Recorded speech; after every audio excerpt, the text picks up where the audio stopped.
We'll guide you through how to add horizontal line in Excel scatter graph. If you find this helpful, don't forget to like and subscribe. Open Microsoft Excel on your computer or laptop and wait until the start screen fully loads before continuing. Next, open a workbook that already contains your scatter graph data and make sure the correct worksheet is active. Prepare your dataset by ensuring you have clear X and Y values arranged in columns. Check that the data is organized neatly so Excel can read it properly. Then, select the full range of X and Y data that you want to use in your chart.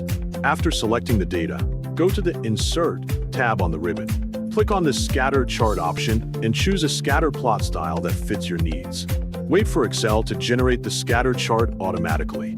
Once it appears, review the chart carefully to ensure all data points are displayed correctly. Now, decide the specific value where you want to add a horizontal line, such as a target or benchmark. Next, create a new column in your dataset for the horizontal line values. Fill this column with the same constant value, for example, a target line value, so every row has identical numbers. Make sure the number of rows in this new column matches the number of X values in your dataset. Then, click on the chart to activate the chart tools. Right-click on the chart and choose Select Data. Then click Add to insert a new data series. In the dialog box, name the new series, for example, target line. For the X values, select the same X range used in your scatter plot. For the Y values, select the constant value column you created earlier. Click OK to add the new series. You will now see a new set of points appear on the chart. Right-click on this new data series and choose Change Series Chart Type.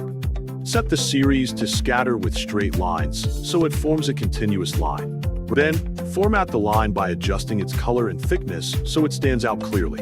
Ensure that the line appears horizontal across the chart. Finally, save your workbook to ensure that all changes are stored correctly and can be accessed again later without any issues.